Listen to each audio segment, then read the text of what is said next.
with a clear military aim to punish the perpetrators and planners of terror and to destroy a very diligent and microscopic scarring of the terror landscape across the borders and the identification of terror camps and training sites. The locations that emerged were numerous, but as we deliberated more, we realized that some of these terror hubs were now bereft of any presence and had preemptively been vacated, fearing retribution from us. There was also a term of reference and our own binding, self-imposed restriction to target only terrorists and thus prevent collateral damage. There were 9 camps that you are now all familiar with, which were confirmed by our various intelligence agencies to be inhabited. Some of these were in POJK, while there were others that were located in the Punjab province in Pakistan. Nefarious places such as Muridke, the hub center of the Lashkar-e-Taiba, has over the years bred infamous characters such as Ajmal Kasab and the likes of David Headley. What followed was a careful scrutiny of each of these sinister locations, their layout, configuration, even the type of construction in each structure, and the terrain obtained around these. This was with an obvious intent to deduce and identify the exact vector that was required for their neutralization, as also the eyes in the sky that we would send up to ensure that we brought back evidence that we had indeed targeted what we set out to. The precise images of these engagements on that fateful and historical night have already been showcased during the first press statement on the 7th of May that was helmed by our Foreign Secretary. I have no doubt in my mind that we achieved total surprise, and those strikes across those 9 terror hubs left more than 100 terrorists killed, including high-value targets such as Yusuf Azhar, Abdul Malik Rauf, and Mudassir Ahmed that were involved in the hijack of IC-814 and the Pulwama blast. The line of control was also violated soon after by Pakistan, and the erratic and rattled response of our enemy was apparent from the number of civilians, inhabited villages, and religious sites such as Gurudwaras that were unfortunately hit by them, leading to a sad loss of lives. The Indian Air Force played a major part in these strikes by engaging some of these camps, and the Indian Navy provided wherewithal in terms of precision munitions. The Indian Air Force obviously had their assets up in the sky, and I will here request Air Marshal Bharti, the Director General of Air Operations, to detail for you the methodology that the men in blue adopted to successfully manifest this mission. Thank you, Rajiv. A very good evening, ladies and gentlemen. It indeed is a difficult time that we have to come here like this and brief you. We could have done without this, but we had no choice. As the DGMO has detailed, the event was precipitated by the dastardly act at Pahalgam. The sequence of events have already been detailed. We carefully selected the targets, and out of the 9 selected targets, the target systems that were given to the Indian Air Force were the notorious training camps at Bhavalpur and Muridke. These being further from the international boundary. Through critical target system analysis, we analyzed what was to be done to annihilate these targets and plan to engage these targets with precision air-to-surface guided munitions so as to avoid collateral damage. The modalities of planning process I will not go through at this instant. However, what I would like to show you is the results that we achieved through our targeted airstrikes. Could I have the second slide, please?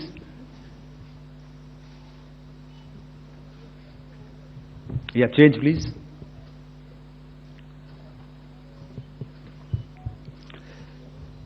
Okay. This is what the terror infra at Muridke looks like. If you see, north is as indicated, and to the right is east, where the international boundary lies. Could we have the next slide, please?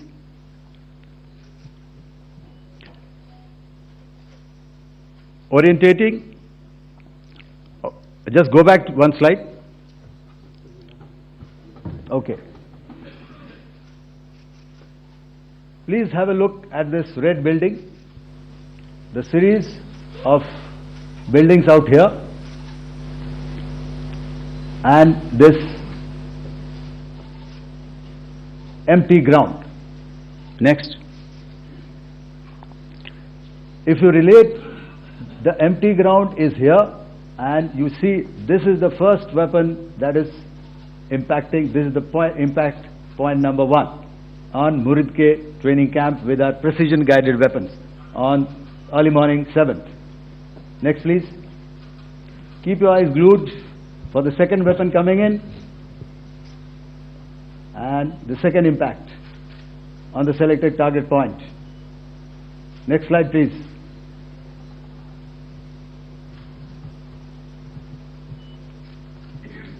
Third weapon, third impact. Continue. And fourth weapon, fourth impact. So through these targeted and precision targeting, we addressed the target at Muridke, which was the terrain infrastructure. Can you hear me? All right.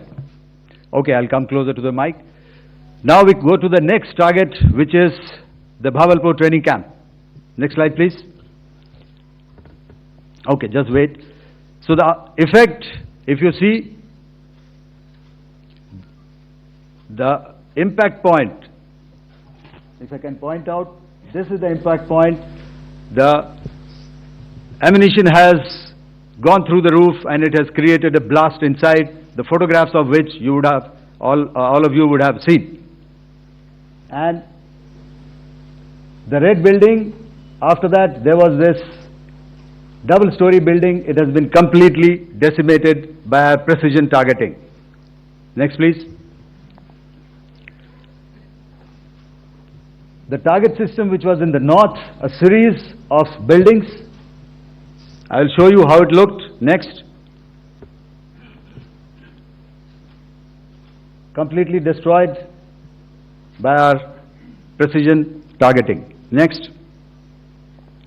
Now coming to Bhavalpur, this is the target complex that we are dealing with, a fairly large target complex. So we had to carefully choose the points that we needed to address, which were high value and which would meet our stated objectives of eliminating the terrorists. I would like to draw your attention to this red canopy, and in relation to that, I would cover the targets. One target system is a series of buildings here, other one here, and other one out here. Next slide, please. This is how it looked before, and this is how the building looked after the impact of the weapon. And orientation in relation to this red canopy, you can see here. Next, please. Before Next. And after. The roofs have completely collapsed. Next. This is the target system. Next. Precision targeting, and we have achieved our objectives here. Next. All right. So that was what we did on the 7th. Our objective was to address these two terrorist camps, and that we did with precision. And thereafter, we maintained a robust air defense posture, because remember, our objective was to target the terrorists and terrorist infrastructure, not any other infrastructure, not the Pakistani military, not the Pakistani any other infrastructure. So that is what we have maintained on the 7th of May.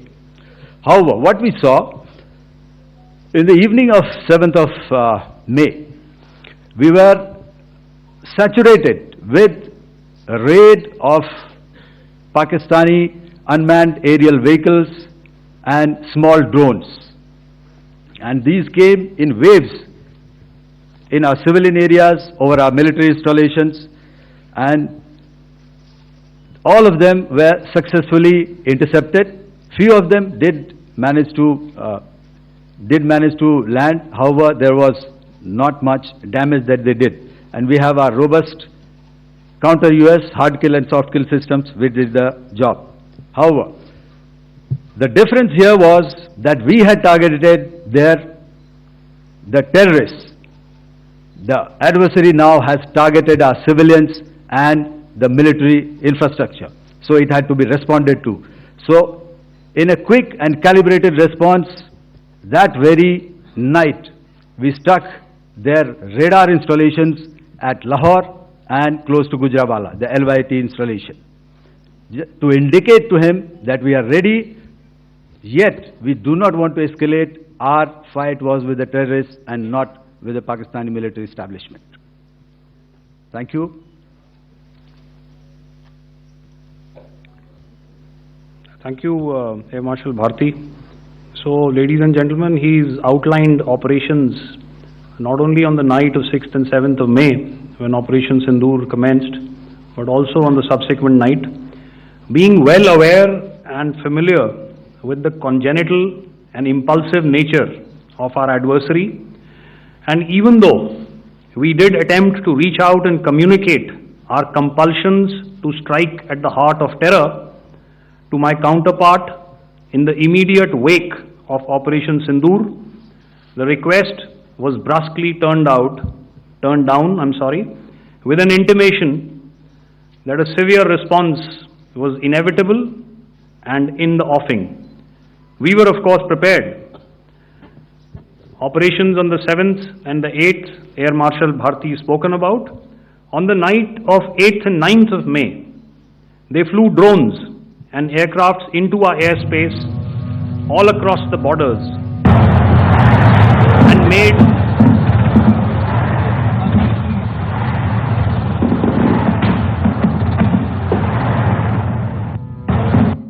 and made largely unsuccessful attempts to target numerous military infrastructure.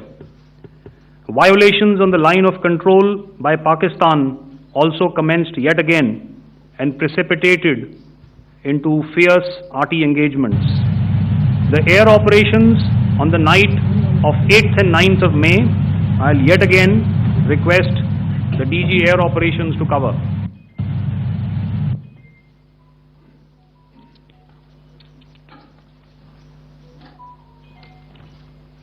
So I just covered what happened on the night of 7th and 8th. What we found that on the night of 8th and 9th, starting as early as 22:30 hours, our cities had a mass raid of drones, unmanned aerial vehicles, UCAVs, starting right from Srinagar, going down right up to Nalia. It was a mass raid in waves, and it was relentless. However, we were prepared, and our air defense preparedness ensured that there is no damage on ground or to any of the intended targets that the enemy might have planned for. The difference between 7th night and 8th night was that on 7th night he sent in his Yiha class of UAVs. However, these UAVs can go some distance, they are armed. However, on the 8th, less numbers of armed UCAVs were there or UAVs were there, and more numbers of quadcopters, maybe for surveillance or just for harassment of civilians. This continued till midnight. Our air defense preparedness ensured that there was no damage on the ground, either to the military installations or to the civilians.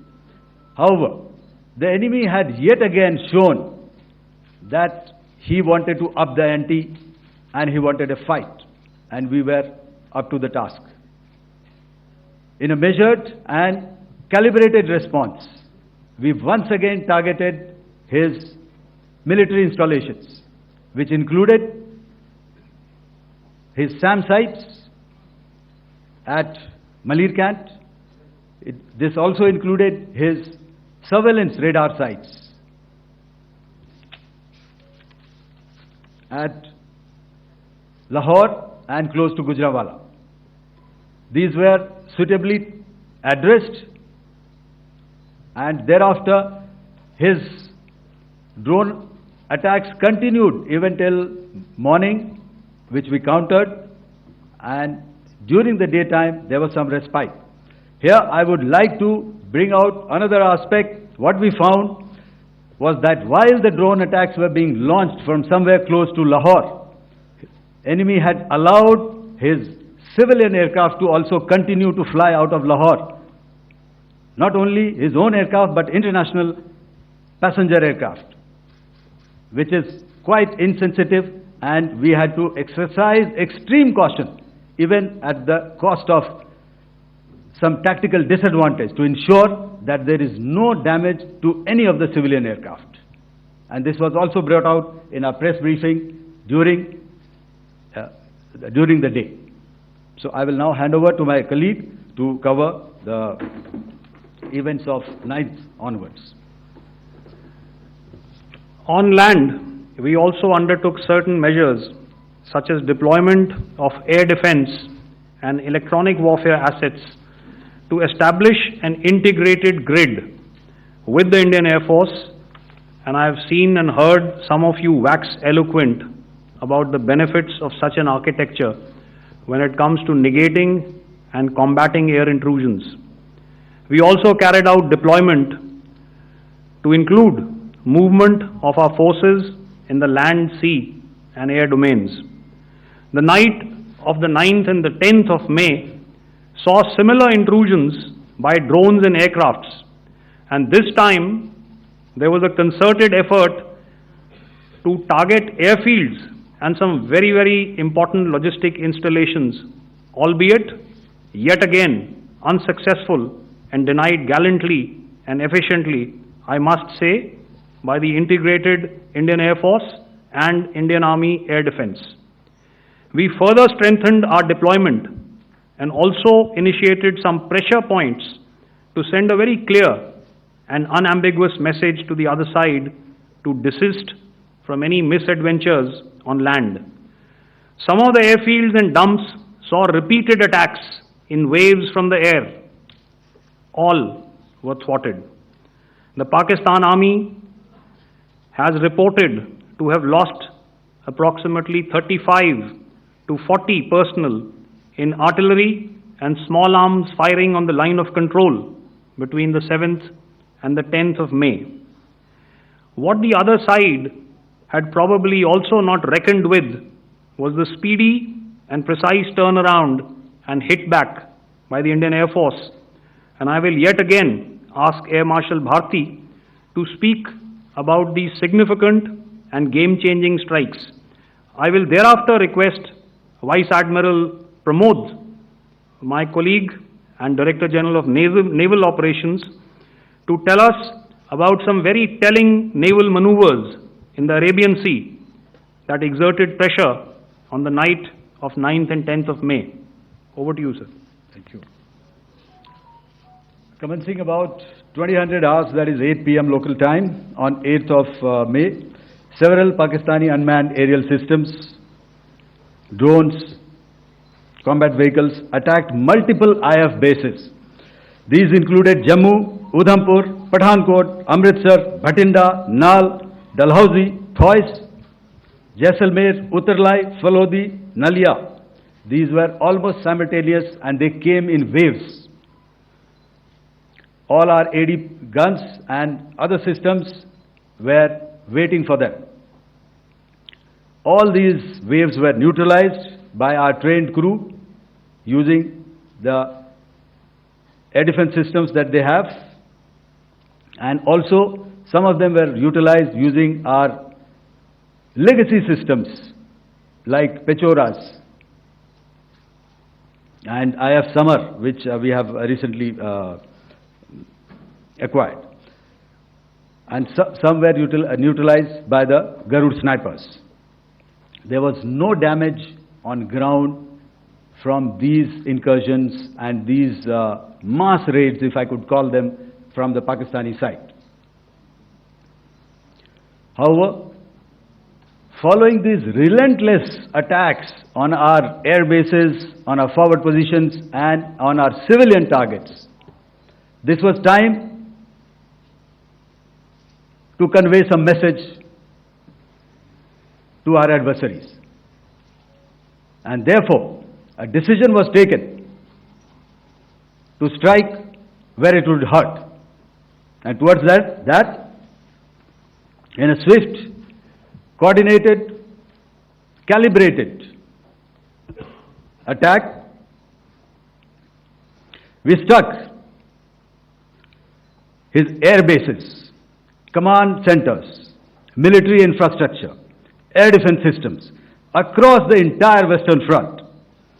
The bases we struck include Chaklala, Rafiki, and mind you, Chaklala is Islamabad.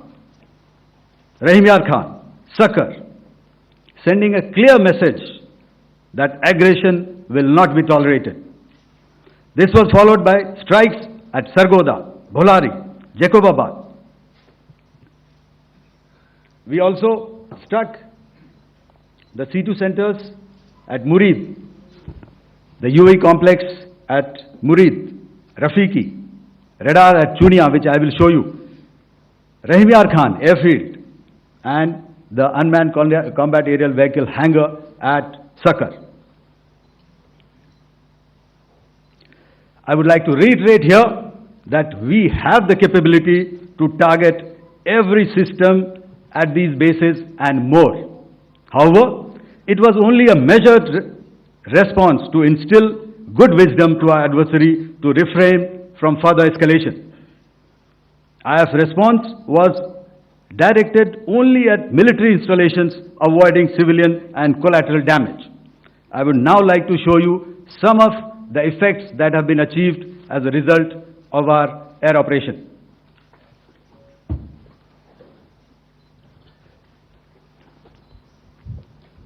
Here is the Pasrur air defense system, if you could see. Zoomed up view, this is the radar mounted on a high tower. And after the strike,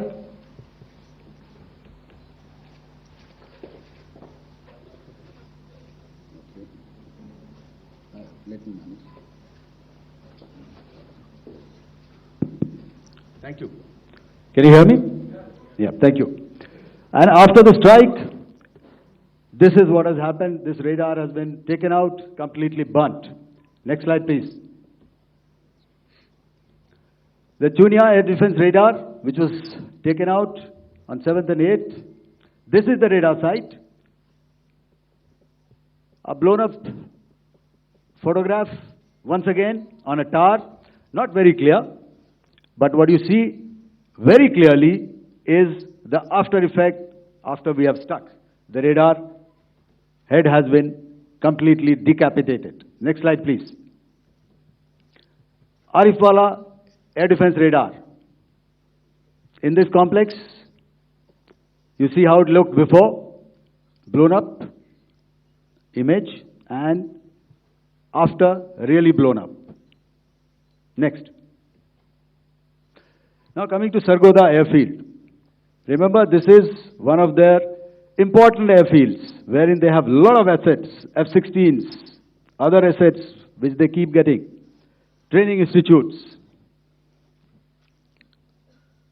And we have stuck this airfield. It is not, if you zoom in here, then one impact point here on the runway and second impact point of our weapon, precision weapon on the runway. And if you see, this blown up, repairing going on. Same here. Next. Raimiar Khan. This is the area we have struck. A deep strike out here and one complex here. So this is how it looked before, and same, you see a big crater, another crater here, and this complex, after strike, neutralized. Next. Chaklala Airfield, Noor Khan, once again a major air base, a lot of their logistic assets out here. This was the chosen complex that we intended to strike and convey a message. Next slide, please. This is how it looked before, and this is how it looked after our strike. Next. Sakar. We chose the radar site at Sakar. This is the radar site, and after it was struck, this is the aftermath, completely burnt out. Next, please. Aircraft shelter. This is how it looked before the strike, and this is how it looked after the strike. The roof of the buildings completely caved in and burnt. Next. Bolari Airfield, aircraft hangar. This is how it looked before, and this is how it looked after the precision strike. Next. Jacobabad, aircraft hangar, and this is how it looked after. Next. So what I'm trying to convey here, ladies and gentlemen, is to start with, our fight was neither with the Pakistani military nor with anybody else. So what I'm trying to convey here, ladies and gentlemen, is to start with, our fight was neither with the Pakistani military nor with anybody else who's there on the other side. However, we were relentlessly pounded by waves after waves, night after night, by his UCAVs, by his drones, and by his other unmanned aerial systems. And that left us with no choice but to retaliate, and yet our retaliation was calibrated, it was graduated, and it was proportionate. Thank you.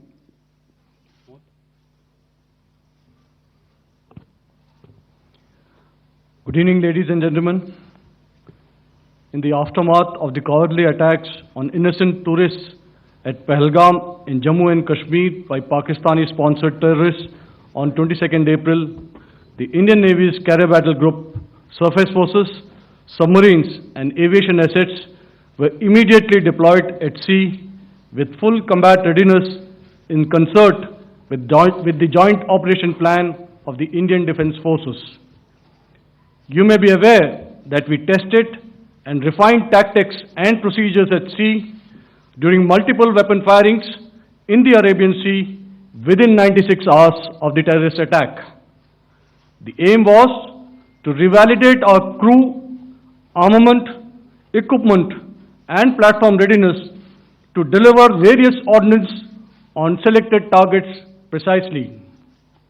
Thereafter, our forces remained forward deployed in the Northern Arabian Sea in a dissuasive and deterrent posture with full readiness and capacity to strike select targets at sea and on land, including Karachi at time of our choosing. The forward deployment of the Indian Navy compelled Pakistani naval and air units to be in a defensive posture, mostly inside harbors or very close to the coast, which we monitored continuously.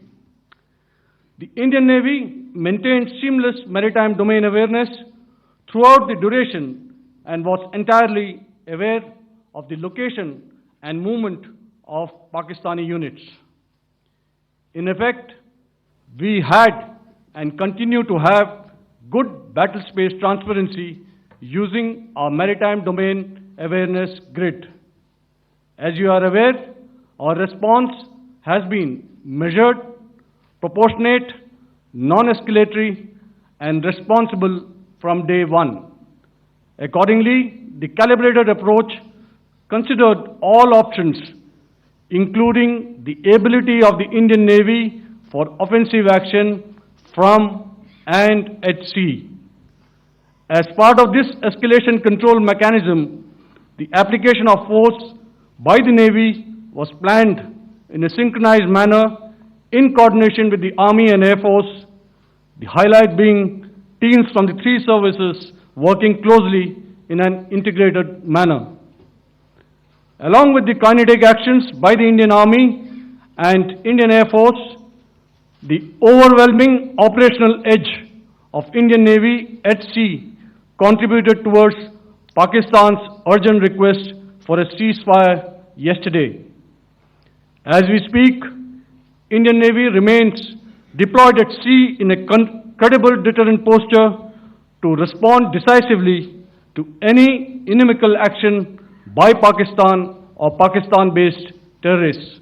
Thank you. Samno Varna, Jai Hind. Now I'll hand over to Director General Military Operations for further proceedings.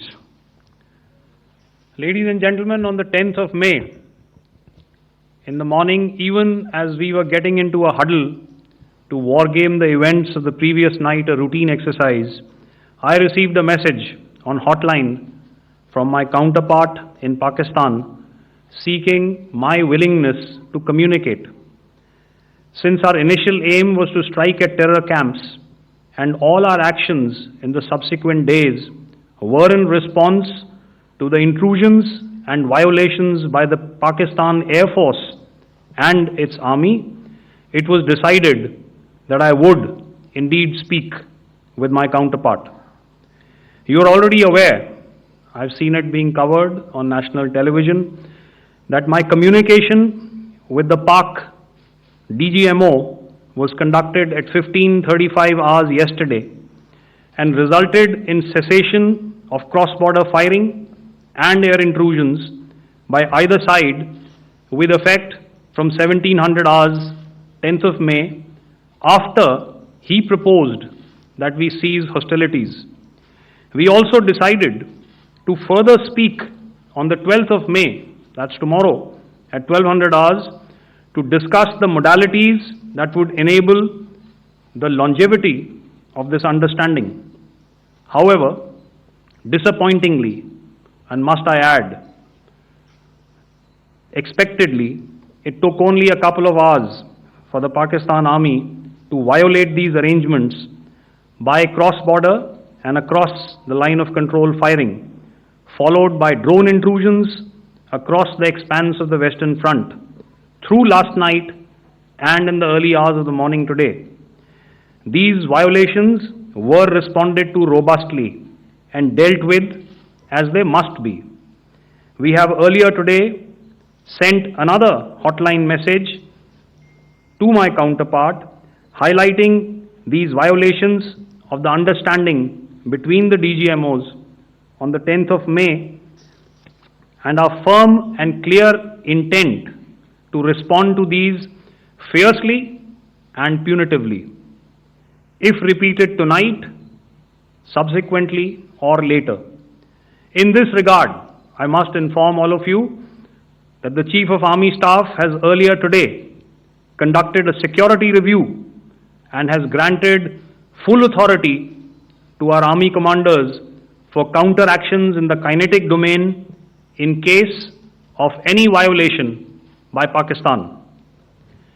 In the end, I pay my solemn homage to my 5 fallen colleagues and brothers from the armed forces and civilians who have tragically lost their lives in Operation Sindoor.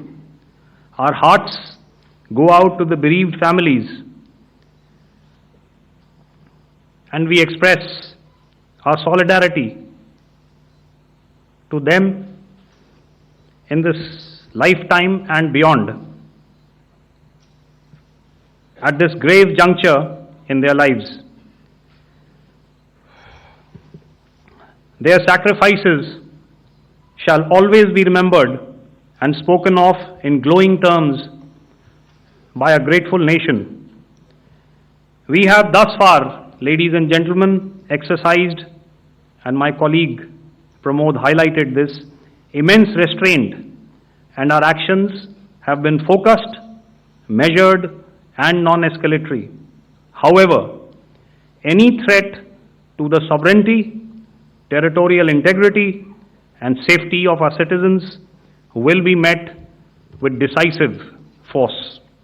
Jai Hind. Okay, ladies and gentlemen, we are now open for questions. All right, now since I would not know all of you, I would expect you to please raise the placard or your hand, and once I indicate, I expect you to please give out your name and the media group that you belong to.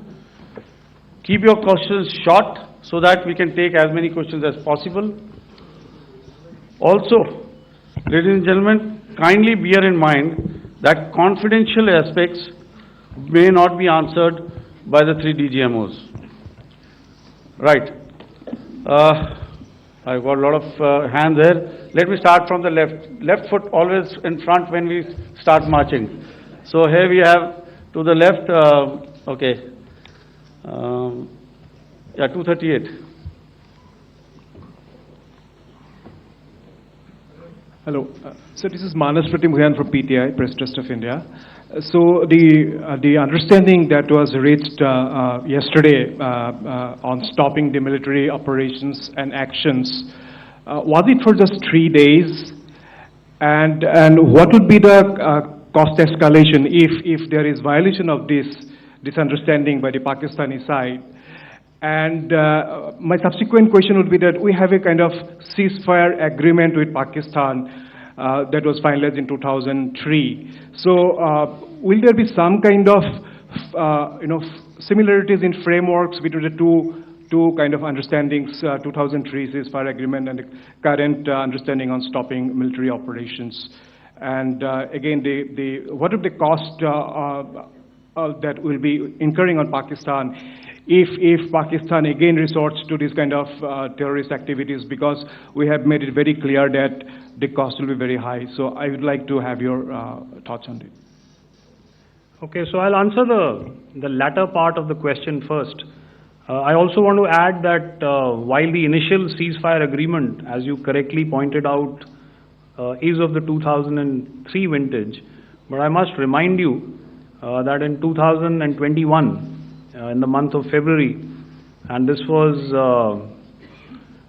then when the crisis in eastern Ladakh was also on, the 2 DGMOs had spoken and arrived at a ceasefire understanding that lasted right up until this unfortunate attack at Pahalgam.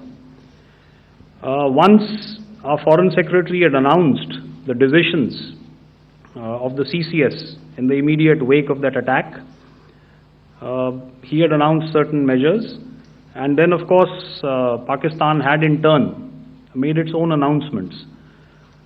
Since then, there have been certain violations of this ceasefire understanding, and of course after the 7th of May, like I pointed out during my statement, that there have been numerous violations on the line of control especially, and of course along the international boundary by the Pakistan Army and the Pakistan Air Force. This understanding that we spoke about yesterday, no, it was not for 3 days. It was first to stop aggressive and hostile activities immediately, let that order and direction settle down for about 36 hours, and thereafter discuss modalities, like I said, to ensure its longevity. That is tomorrow on the 12th of May. But unfortunately, we had a violation starting at approximately 1900 hours last night, and we've sent a communique, like I said, to the Pakistan Military Operations Directorate, and we will await as to what happens tonight. All right. The cost escalation, I'll leave it to your best imagination. I've already said that the response will be fierce and punitive. Now, the right foot forward. Yeah.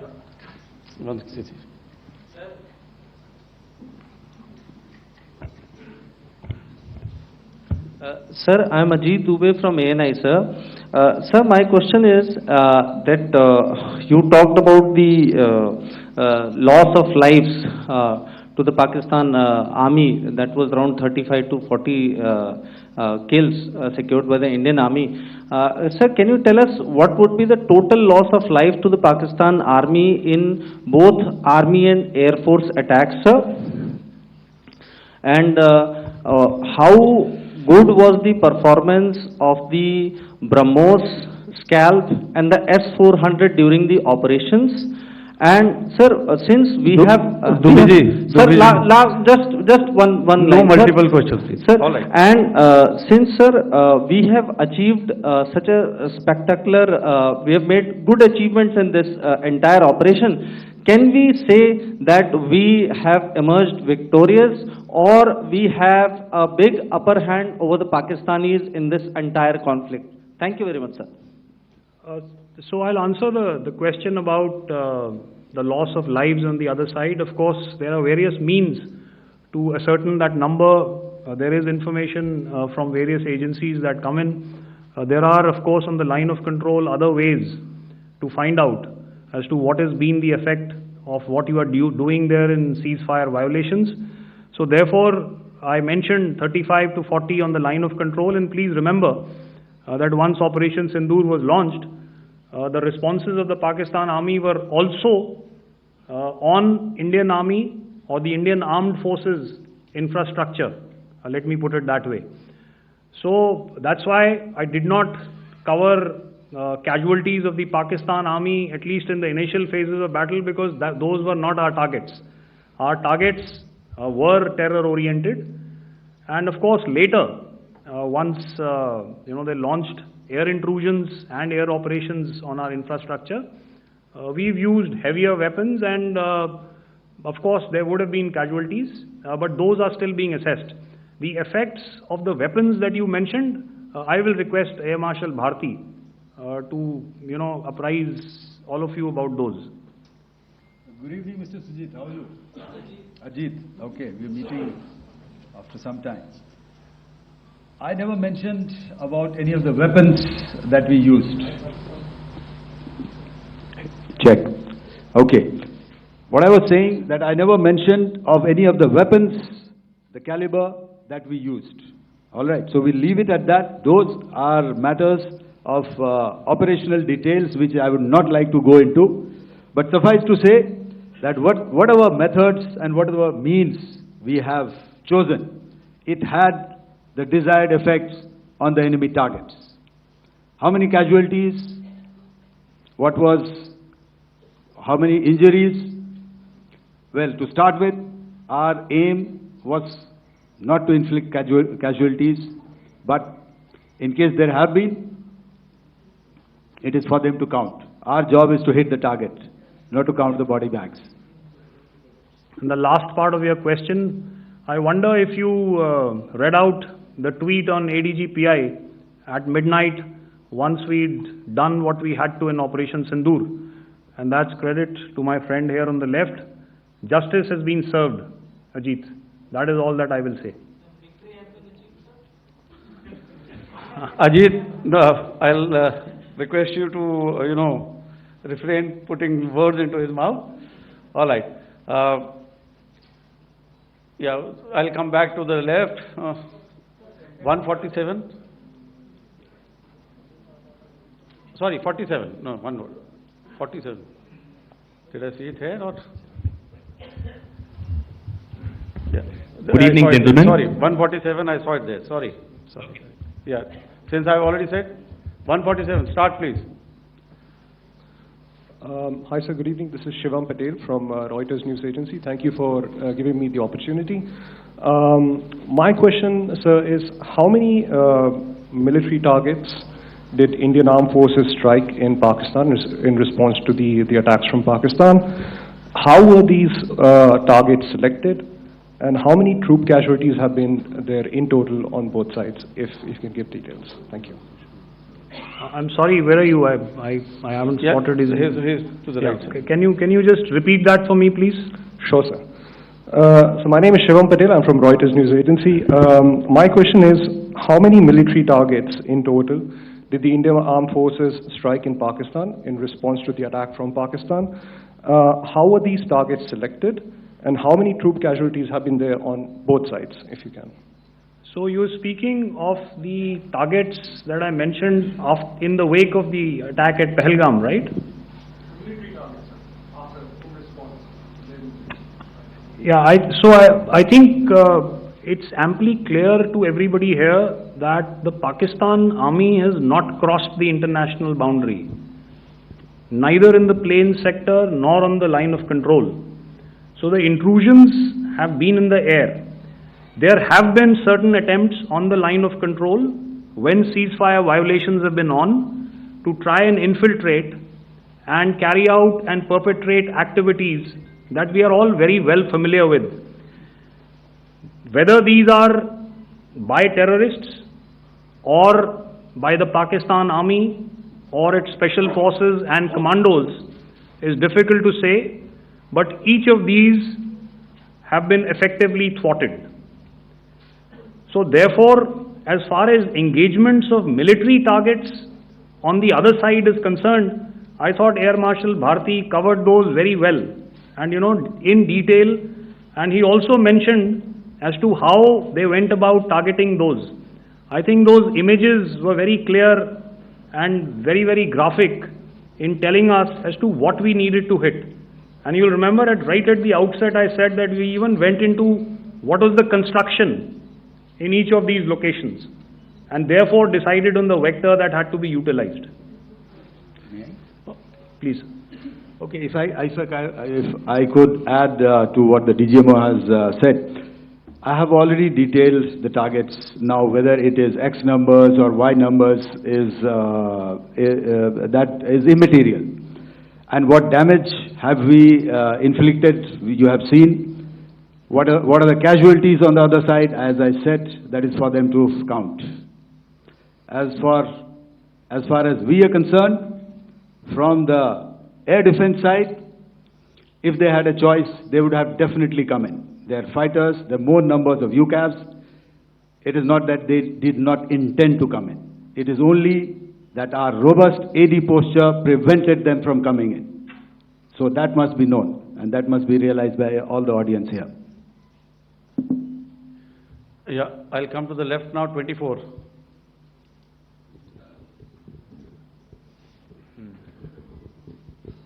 Good evening, sir. This is Anuvesh Rath from Z. Sir, I wanted to know on the first briefing which was done by FS and two representatives from Air Force and Army, you showed a list where there was 21 places in that list. You have stuck 9. Are more operations going to be held? Is Operation Sindoor still on? And the second question, thank you, sir. Thank you so much. And also, I want to congratulate all three of you for a fantastic operation that you guys have done. Thank you so much. Thank you so much for that one question. Yeah. Sir, the question. Unfortunately, Rath, is that your name? I'm sorry. As far as operational details are concerned, I am not in a position to share those right now. But I think I'll take a cue from Pramod. He said towards the end that the Indian Navy is still in a posture that is deterrent. And I have already made it very clear towards the end of what I said that it's only a couple of hours ago that the Chief of Army Staff has carried out a security review and he's authorized our army commanders to deal with violations of any kind from across the borders in a manner that they deem fit. So again, to reiterate, the response will be fierce and it will be punitive.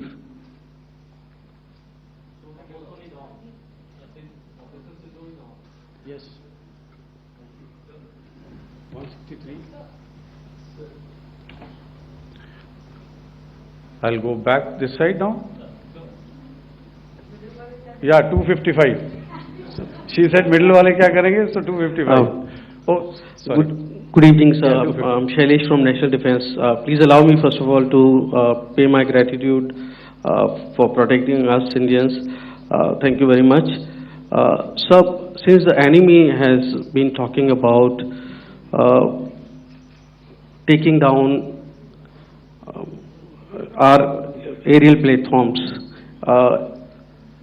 it would be deemed fit in case we can reveal that we have taken down their fighter jets. What could be the number? Though you said that they may be not good to reveal the platforms, but since this has come from various quarters in Pakistan, so I believe that we need to answer, in case if you can, sir, if you may allow. The question is for me? Yes, sir. Okay, and if I get it right, you want to know how many of their planes we have downed? Yes, sir. Yes, sir. All right. See, as I said, their planes were prevented from coming inside our border. All right. So we do not have the wreckage with us, but definitely we have downed a few planes. Numbers, we would not like to hazard a guess out here. Okay. I have the numbers. Okay, and we are getting into the technical details of it to establish it. So I would not like to put a figure at this time, but definitely there are losses from their side which we have inflicted. Were they, please don't ask. Were they fourth generation plus, sir? See, you're putting words into my mouth. Why do you say fourth generation? Let us make it high tech. Okay. Thank you so much. All right. Yeah, 163.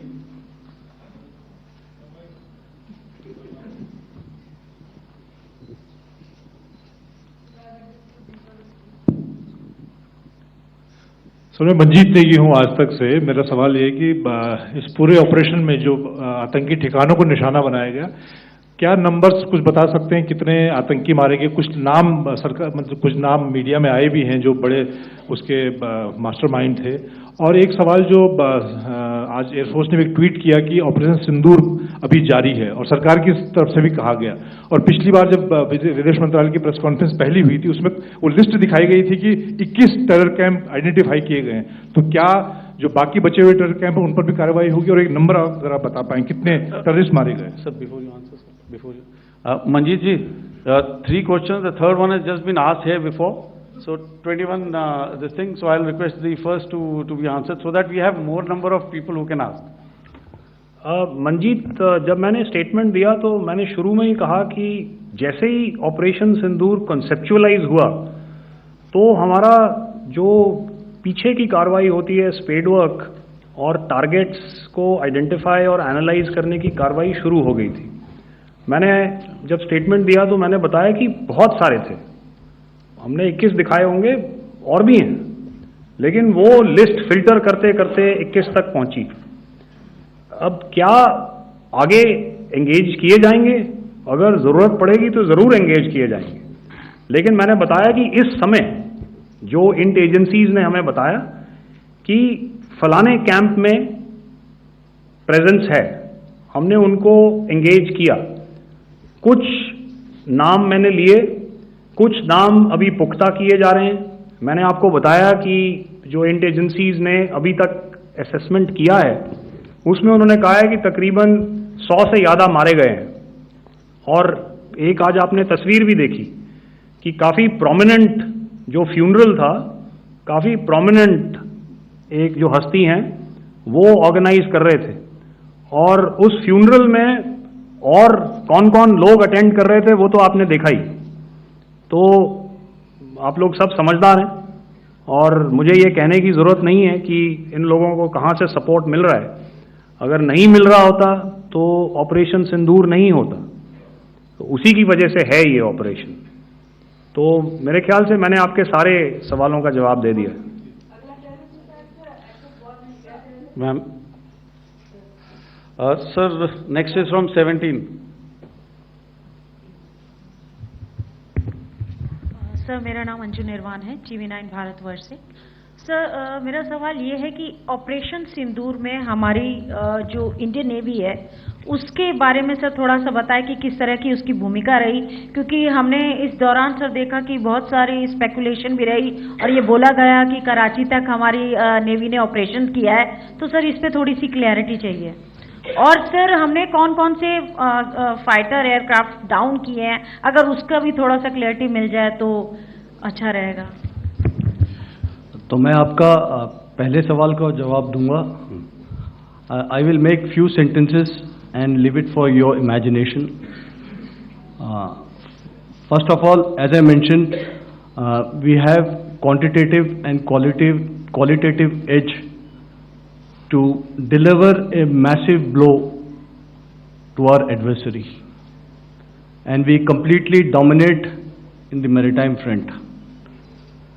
Indian Navy's action is part of the escalation ladder mechanism which we have worked out amongst three services.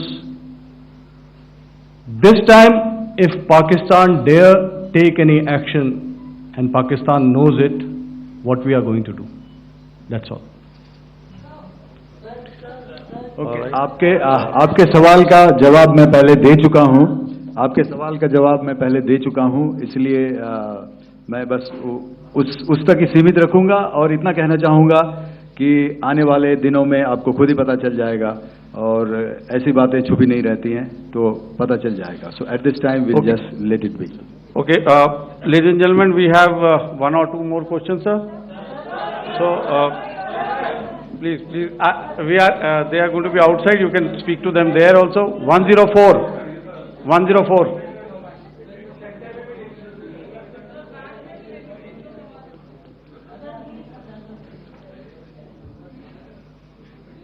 I think. Yeah, ask sir. Sir, Dinakar with the Hindu newspaper. Are you surprised that you got this question? No, sir. I'm waiting for this to look. Sir, can you give a number of assets we lost, because there's been a lot of speculation going on, international media writing a lot of things about our platforms, including Rafale. I mean, Pakistan claiming that Rafale has been downed, etc. Can you put that question to rest and clarify on that? I guess that question is for me. All right, I'm happy that you've asked this question. You know, we are in a combat scenario, and losses are a part of combat. The question that you must ask us, okay, and indeed that we must ask ourselves, you inclusive, is have we achieved our objectives? Have we achieved our objective of decimating that terrorist camp? And the answer is a thumping yes. And the results are for the whole world to see. As for the details, what could have been, how many numbers, which platform did we lose? You know, at this time, I would not like to comment on that, because we are still in a combat situation. And if I comment on anything, it will only be advantage adversary. So we don't want to give him any advantage at this stage. All I can say is that we have achieved our objectives that we selected, and all our pilots are back home. Thank you. Okay, hold. Please don't. Please be civil here. So we'll have 220 now. Hello sir, this is Anita Chaudhary sir from Swadesh newspaper. मेरा सवाल है, क्योंकि ये हमारे जो पहले जो action रहा वो आतंकवाद के खिलाफ रहा। तो आतंकवाद में अजहर मसूद की तरफ से एक बयान जारी किया गया था जिसमें उन्होंने कहा कि हम इसका बदला लेंगे और जहाज जहाज रुलाएंगे। तो क्या अगला, अगर खुदा न खास्ता अगला टेरर अटैक किसी भी तरह का होता है तो क्या उसे एक्ट ऑफ वॉर में हमारी तरफ से लिया जाएगा और उसका क्या माकूल जवाब दिया जा सकता है? मेरा इसमें सिर्फ एक ही जवाब है आपके लिए कि हमने अपनी कार्रवाई करी। हमने उसके बाद मैंने अपने स्टेटमेंट में भी बताया कि ये कम्युनिकेट करने की कोशिश करी कि हमने इस तरीके से ये जो स्ट्राइक्स हैं वो क्यों की। लेकिन जो हमारा एडवर्सरी है उसने जैसे मुनासिब समझा वो कार्रवाई करी। तो आपने देखा कि ये जो एक्टिविटीज़ चल रही हैं 3-4 दिन से, ये कोई वॉर से कम नहीं है। नॉर्मल सर्कमस्टांसेस में एक दूसरे देश की एयरफोर्सेस हवा में नहीं उड़ती हैं और एक दूसरे के ऊपर स्ट्राइक्स नहीं करती हैं। हर रात इंट्रूजन्स नहीं होते हैं। लाइन ऑफ कंट्रोल पर सीज फायर वायोलेशंस, आपके एक साथी ने सवाल पूछा था शुरू में, एक सीज फायर अंडरस्टैंडिंग था, वो भी जा चुका है। उस सीज फायर अंडरस्टैंडिंग के जाते जो फायरिंग हो रही है लाइन ऑफ कंट्रोल में, उसमें घुसपैठ की कोशिश हो रही है। आमतौर पर ये घुसपैठ लाइन ऑफ कंट्रोल में टेररिस्ट करते हैं, लेकिन हमें इंफॉर्मेशन है कि हो सकता है ये पाकिस्तान आर्मी की टोलियां भी हों जो हमारे पोस्ट के ऊपर खामी पहुंचाने की कोशिश कर रही हैं। तो ये सारी एक्टिविटीज तो वॉर में शामिल हैं। तो ये कहना मुश्किल है कि आगे क्या होगा, वो स्पेक्यूलेटिव जोन में आ जाता है और मैं स्पेक्यूलेट नहीं करना चाहता हूं। हर एक सिचुएशन अलग होती है और उससे एक तरीके से डील किया जाता है। सर मैं एक सवाल इसका मैं जवाब देना चाहता हूं, 1 मिनट। सो जो मिलिट्री होता है, our main job is to prevent war and maintain peace and stability. So it is not that our response is a graded response. That means अगर किसी ने किया तो उसको ग्रेडेड उसमें किया। जैसे टेररिस्ट एक्शन हुआ तो what we did is the terrorist action and we destroyed all the terrorist camps. उसके बाद आपने देखा कि उनने थोड़ा सा कोशिश किया तो हमारे एयरफोर्स एंड आर्मी ने क्या किया, तो मिलिट्री टारगेट्स हैं उनके ऊपर थोड़ा। So our aim is to maintain peace and tell that our adversary that you do this and the response will be bloody. Okay, now as per the, please, we'll have 166 and 25, and after that, no more, please. Sir, this side. Ladies and gentlemen, please maintain, I request you to please be quiet. Jal Ghai? No. This side, sir. We have only 2 questions left, 166. Yeah, please ask. So I'm Rahul Singh from Hindustan Times, sir. So you were totally on top of the game in the kind of losses you've inflicted on the enemy. I mean, we saw the slides and everything. So it kind of comes across that you were batting it 99 and you decided to declare your innings. What are your thoughts on that, sir? And do you think, are you weighing the option of the Pakistan Army using this time, buying this time of the so-called ceasefire or the understanding? And you talked about how they could not be trusted. So buying time to kind of build up their war reserves, getting stuff from their friends like Turkey or China, are we considering that possibility, sir? Look, see, the call came from the Pakistani side to speak about cessation of hostilities. What pauses mean during such conflicts is known to everybody. You know, I don't want to go into the pros and cons of how preparation for war is made. You know, that is a process in itself. But I think my senior colleague here, the DG Air Operations, spoke, or he alluded at least, you know, to what this operation was precisely and specifically meant for. And I think that's something that we achieved, you know, right at the outset. Had we had the option not to go further, we probably wouldn't have. But we've been compelled to be in this situation. And as you've seen, the armed forces of India and you've got the 3 Director Generals sitting here. We are always prepared to face any eventuality. And like I said, that's for the sovereignty, the territorial integrity, and the safety of our citizens. So whatever has to be done will be done. I'm not so concerned about what Pakistan will do in this time. I'm only concerned about what we will do. We have a roadmap and a plan, and we will follow it diligently, and we will follow it to the T. That's the contention that I want to make here today. Ma'am, please. Okay, the last question, and ma'am, 25, she has been asking since the first one. Sir, I'm Nandita. Sir.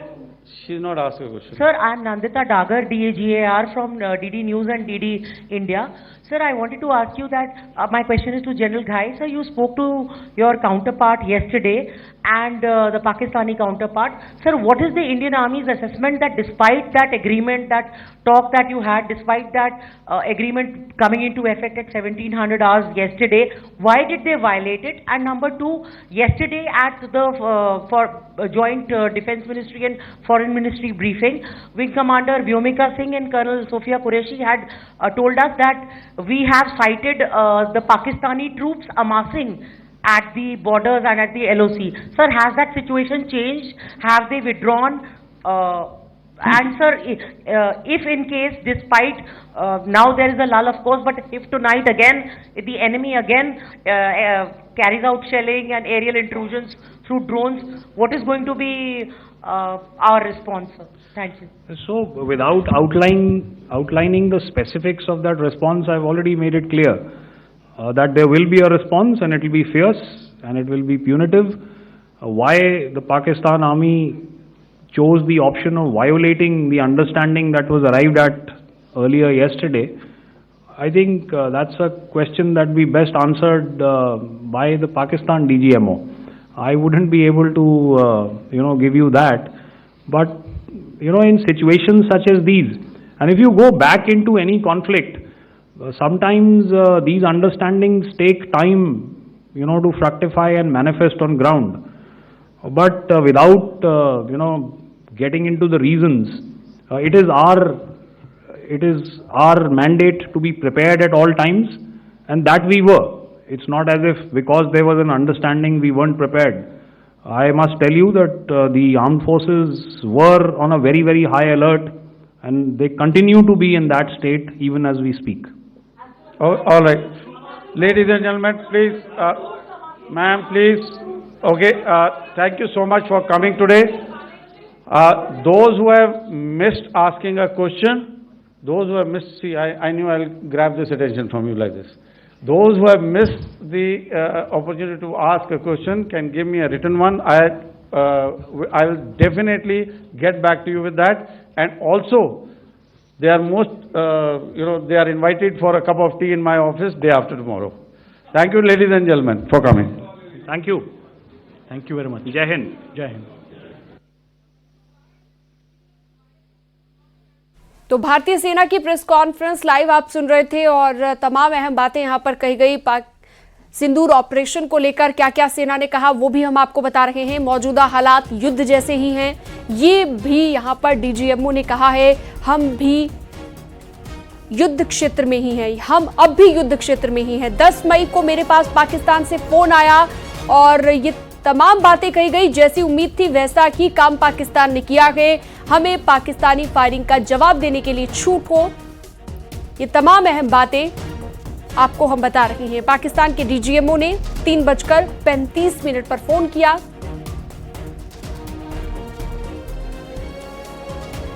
तो सिंदूर operation को लेकर कई अहम चीजें यहां पर बताई गई हैं। ऑपरेशन सिंदूर से जुड़ी ये बड़ी खबर, आज रात सीज फायर तोड़ा तो तगड़ा जवाब देंगे। ये एक बड़ी बात यहां क्लियर कर दी गई है कि आज रात को अगर सीज फायर तोड़ता है पाकिस्तान तो तगड़ा जवाब देंगे। ये पहले ही क्लियर कर दिया गया। आपने देखा 2 से 3 दिन से लगातार हम देख रहे थे कि 8:30 बजे के आसपास, 8:45 बजे सीज फायर का उल्लंघन किया जाता रहा पाकिस्तान की ओर से और फायरिंग जो है पाकिस्तान करता नजर आया है। और अब बात करते हैं उत्तराखंड की खबरों की। देहरादून में सीएम धामी ने सामुदायिक भवन का लोकार्पण किया। इस दौरान सीएम धामी ने ऑपरेशन सिंदूर की सफलता के लिए सेना और प्रधानमंत्री की तारीफ की।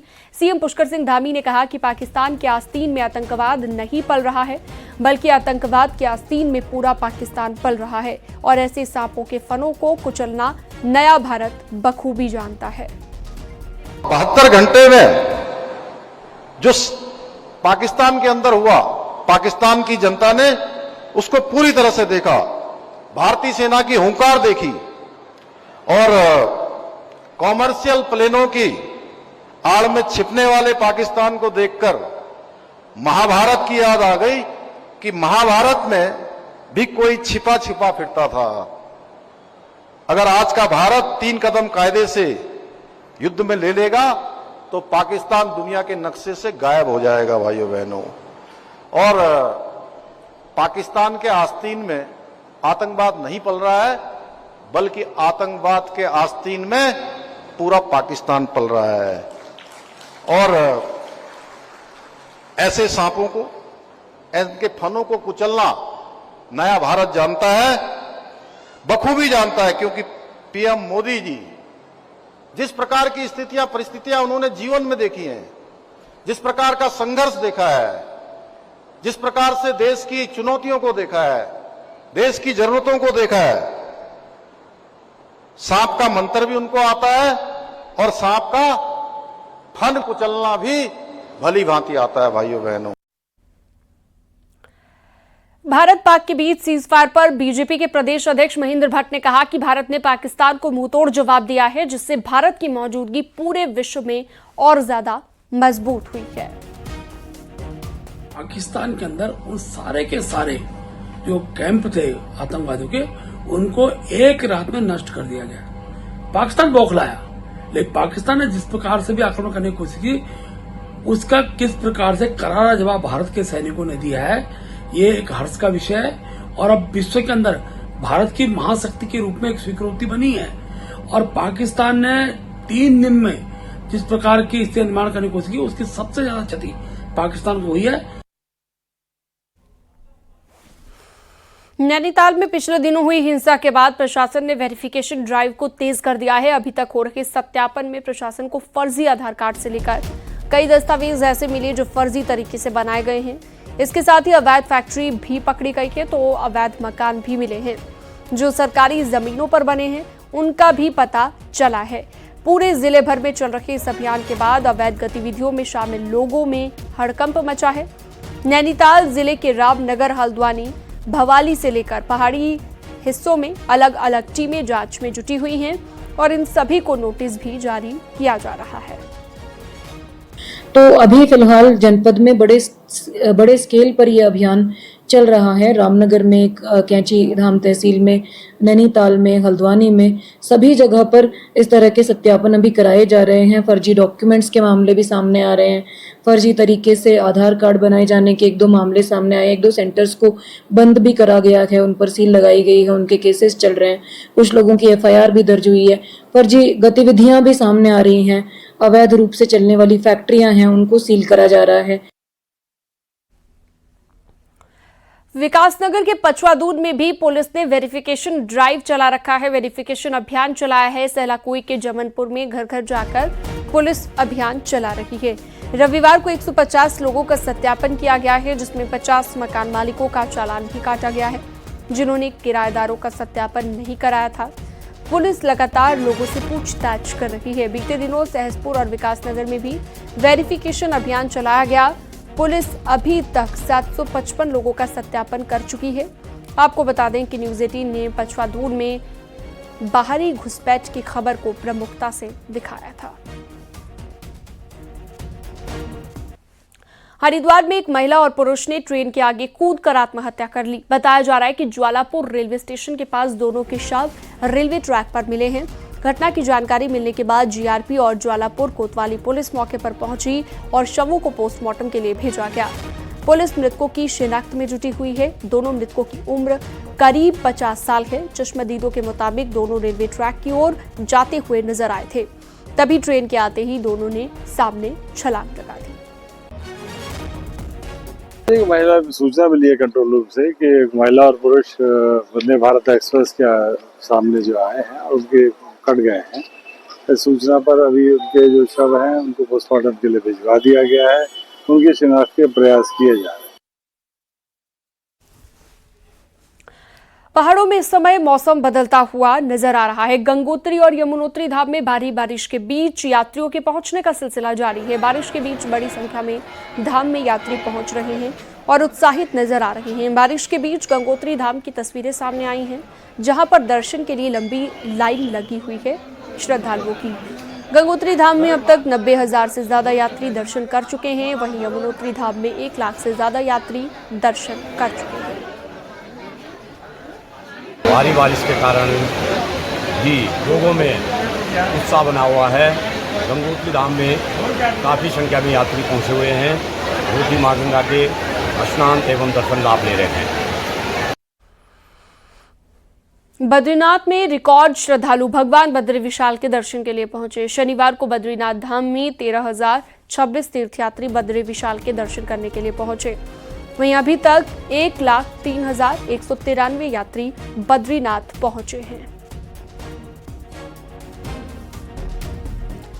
बद्रीनाथ धाम के मुख्य पड़ाव जोशीमठ में नृसिंह जयंती का पावन पर्व हर्षोल्लास के साथ मनाया गया। इस दौरान भारी संख्या में तीर्थयात्री भगवान नृसिंह के दर्शनों के लिए जोशीमठ में पहुंचे हैं।